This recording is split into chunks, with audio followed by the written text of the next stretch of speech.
What's up, my fabulous felines? Did you miss me? You know I missed you too. Guess what today is? Tutorial day. A lot of you have been asking me, which one is better? The foundation brush or the beauty sponge? Well, we're going to find out today which one is better. Okay? Personally, for me, I use both. But recently, I've been sticking to the sponge. But it depends on what works for you. And that's what we're going to try today. I'm going to use the beauty sponge on one side of my face and the foundation brush on the other side of my face. So, let's go, let's go, let's go. This is the Zaron Ultimate Face Brush. It's actually a foundation brush. So I'm going to be starting with this first, using my foundation on one side of my face. I'm going to be patting in my foundation in. I've already put on my face primer and my facial cream. I'm already liking the way this applies already. It's applying so seamlessly. I like this the way this is applying. It's really applying seamlessly. Taking another shot of foundation on my face. You can see that it's covered a lot of my ingrown hair mark here. It's covered a lot and a lot and a lot.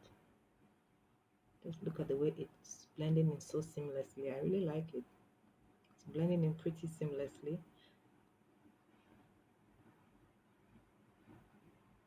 Okay, I'm going to use a little bit also on my forehead. Though I like to contour, but I'm going to use a little bit on my forehead, and I think it's really coming out really nice on my forehead as well. I really love the way it's applying. Okay, so now I've applied the foundation. You can see the application really looks pretty seamless. I'm actually very impressed with the performance of this foundation brush. I usually use a flat-faced foundation brush. This is my first time actually using a kabuki type foundation brush. And I have to say, I'm really impressed with the way it applied my makeup. Very impressed. Very impressed with this Zaron Ultimate Face Brush. Quite impressive what I've seen so far. Okay, so this side of my face is still yet to be done. I'm going to be using the Zaron Perfect Blend makeup sponge for this side of my face. So now I'm taking some foundation from my with the sponge. So let me apply it. I'm going to pat it in as well. Let me see how well it does. Patting it in. Patting it in as well. Taking it to my ingrown hair. Let me see how well it does. Patting it in as well. Taking a second drag of foundation to pat it in more.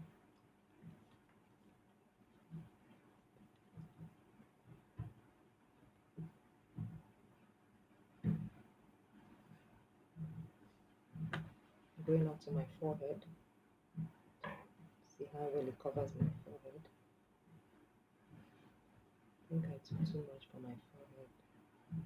So let me blend this out off camera. Now I think I'm done with the blending. I think this is the final look of my foundation application. This is my look with the foundation brush. This is the look with the foundation brush. Seeing some little, I have not used a concealer yet, but this is how much of my ingrown hair marks it was able to cover with the Zaron foundation brush. And with the Zaron Perfect Blend makeup sponge, this is what it was able to, this is what the application, how it came out, and how much ordeal my ingrown hair mark was able to cover. Okay, so you can see the application with the sponge, with the makeup sponge, Perfect Blend makeup sponge, also is our own product, and with the application with the foundation brush, and how much of my ingrown hair mark it was able to cover. So I'm done with that. So let me finish up with my whole makeup look, and I'll be right back. Now I have contoured my face and used some concealer. So now I'm going to be using my Nina Fabulous Supreme Coverage Powder along with my Nina Fabulous Deluxe powder brush to like powder up my face before I do my eye work. Usually I do my eye work before I put on my foundation and concealer, but I guess let's just try out a new technique today. So now I'm putting it under my eye. Still taking another drag and putting under my eye. You can really see how smooth this Supreme Coverage powder is. I'm just going to be using it over my eyelids as well. Okay, I'm going to be tapping it right in the center before I use it here because I'm going to be contouring some. I'm not going to use it too much, but you can see how beautiful and seamlessly it comes around. I'm still going to do my powder contour. I just did my cream contour, but I'm still going to do my powder contour off camera so I don't bore you guys. I don't want to bore you guys. I like my videos to be as short and as useful as possible. So I just want to show you how my Supreme Coverage powder comes out. You can see I just used only 2 drags and it's coming out perfectly. You can see how beautiful it's coming out. See, no filter, no filter, hashtag no filter, hashtag no filter, hashtag no filter. I'm so proud. This is like one of my babies. I love you, I love you, I love you. No filter. So I'm going to be doing the rest of my face off camera. Be back. So my makeup is done. I decided to go for a very matte look today, very minimal shimmer, and I didn't bother to like highlight my brows. So my brows are pretty soft today. So back to my review. I use the sponge. I use the beauty sponge, to apply my cream contours and my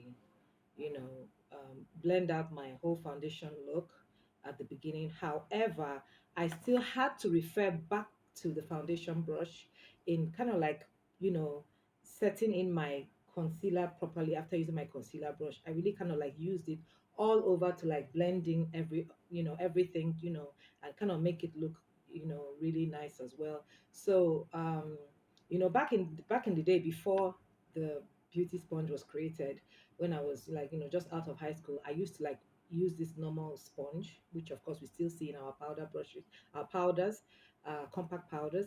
I would just bend it like this and I would just pat it, you know. So after using my foundation brush, I would just use this to pat it in and all that. Perhaps if I had known, I'd probably have created, my own beauty sponge before then. Who knows?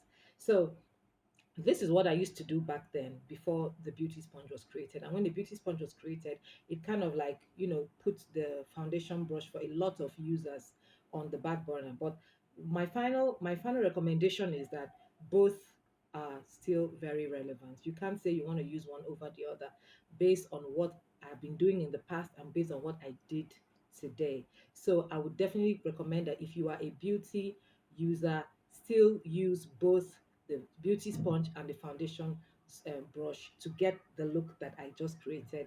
I didn't, I didn't want to like, overdo it because I know that most makeup app users don't really overdo it. They just want something quick and fast. And this makeup look just took me like 10 minutes.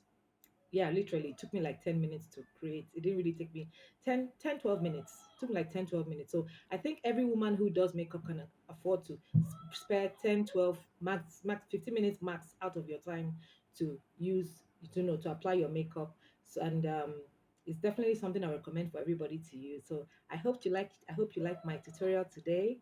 And don't forget to shop these products at the link below, and give me your own reviews about it.